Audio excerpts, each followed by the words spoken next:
spiritual realm but still walk around free in this world. It's your character. You see, you can tell by a person who is possessed. And when we speak of possession, it's not the person who is possessed by witchcraft that we only call say he's possessed. It is not the person who is walking around with the spirit of madness that we call he's possessed. There are people who are possessed but yet walk freely. There are people who are possessed but yet walk freely. If God created you in his own image, then you must walk and talk and act like the character of God. You do have the character of God in you. So my sister, if you call yourself a Christian, then in some way, a man na wopeno anihwe hefa. Trumu na udino anihwe hefa.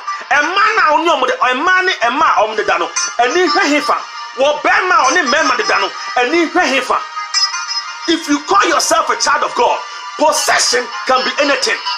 You cannot call yourself a child of God and drink alcohol. You cannot call yourself a child of God and live with a man who is not your wife, and live with a woman who is not and live with a man who is not your husband. No. Don't lie to yourself.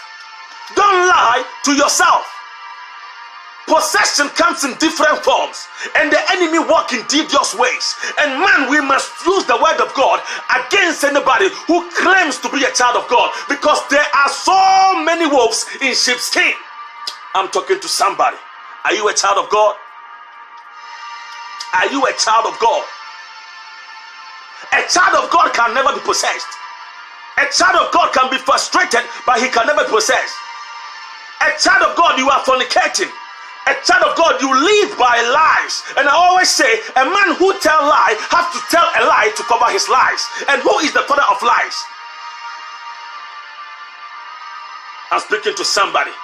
The Spirit of God cannot live in a man who drinks alcohol. The Spirit of God cannot live in a man who fornicates. The Spirit of God cannot live in a man who tells lies. The Spirit of God cannot live in a man who hates his brother.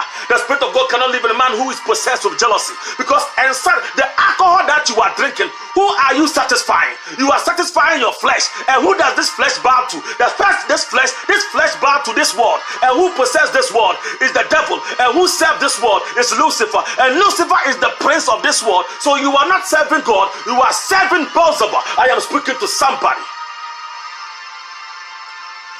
What possesses you?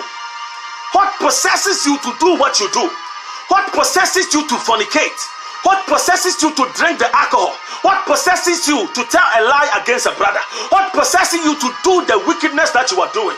What possesses you? If it is not the Spirit of God, then what spirit is encouraging that kind of behavior?